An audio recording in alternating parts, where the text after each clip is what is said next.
భారీ అంచనాల మధ్య విడుదలైన హరిహర వీరమల్లు సినిమా ఎలా ఉందో ఒకసారి చూద్దాం. వీరమల్లు అనే ఒక క్యారెక్టర్ ద్వారా పీరియాడికల్ డ్రామా పండించిన పవన్ ఈ సినిమాలో మెప్పించాడా?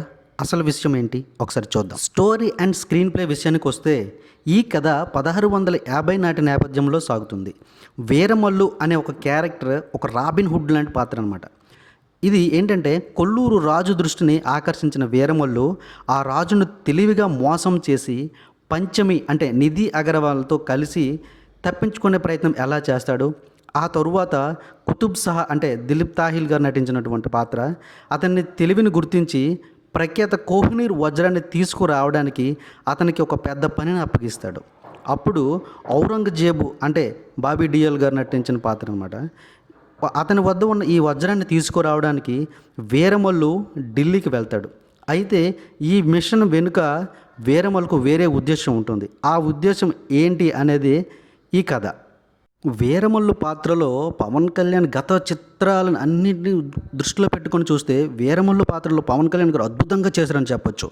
యాక్షన్ సీక్వెన్స్ కానీ ఎమోషన్ సీన్స్ కానీ చాలా బాగా చేశారు. ఈ కథని పవన్ కళ్యాణ్ గారు ఎంత ఇష్టంగా చేశారో అనేది ప్రతి ఫేమ్లో కూడా చూసే ప్రేక్షకుడికి తెలుస్తుంది. ఎందుకంటే అంత అద్భుతంగా ఆయన పండించారు. ఔరంగజేబు పాత్రలో బాబీ డియోల్ గారు పవన్ కళ్యాణ్ గారికి తగ్గట్టు సరైన విలనిజం పండించారనమాట. అసలు ప్రతి సీన్లో కూడా ఔరంగజేబు అనే ఒక రఫ్ విలనిజాన్ని చాలా బాగా చేశారు మన బాబీ డియోల్ గారు. అలాగే సునీల్ గారు పంచమి పాత్రలో మన నిధి అగర్వాల్ గారు, నాజర్ గారు ఎవరికి వారు వాళ్ళ తగ్గట్టు పాత్రలో చించి పాడదొబ్బారని చెప్పుకో. కీరవాణి గారు అందించిన మ్యూజిక్ పాటలు కానీ బ్యాక్గ్రౌండ్ కానీ ప్రాణం పెట్టారని చెప్పుకోవచ్చు. ఎందుకంటే పెద్ద ప్లస్ పాయింట్స్ ఏంటంటే బీజిఎంఏ. ఒక యాక్షన్ సీక్వెన్స్లో జరిగేటప్పుడు వచ్చి ఆ బీజిఎంకి గూస్ బంప్స్ వస్తాయి భయ్య. అలాగే పాటలు కూడా ఉన్న 2 పాటలు కూడా సందర్భానికి తగ్గట్టుగా బాగా ప్లస్ అయ్యాయి పాటలు. యాక్షన్ డిపార్ట్మెంట్ విషయానికి వస్తే క్రిష్ గారు తీసినటువంటి ప్రారంభించిన కథను జ్యోతికృష్ణ గారు పూర్తి చేయడం వల్ల ఈ మార్పు వల్ల ఎక్కడో చిన్న కథనంలో లోపం ఉంది అన్నట్టు అనిపిస్తుంది.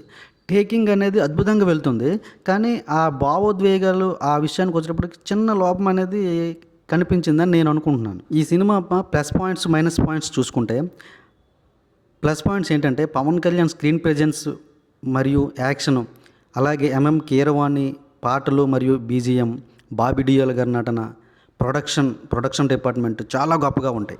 ఈ బలహీనతలు అనేవి పెద్దగా ఏం కనిపించవు. ఒక విఎఫ్ఎక్స్ ఒకటి తప్ప.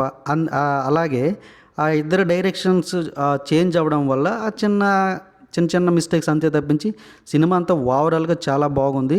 ఒక కుటుంబం మొత్తం ఫ్యామిలీ ఆడియన్స్ మొత్తం చూడొచ్చు అనమాట. చూసి చక్కగా ఎంజాయ్ చేయొచ్చు. చాలా మంచి సినిమా ఇది. కుటుంబం మొత్తం మీరు థియేటర్లో వెళ్ళి చూడండి. ఫైనల్గా నా రేటింగ్ అయితే 3/5 అండి. నా రివ్యూ నచ్చినట్లయితే లైక్ చేయండి, షేర్ చేయండి, సబ్స్క్రైబ్ చేయండి, మీ ఫ్రెండ్స్కి కూడా పంపించండి. Thank you. జై హింద్.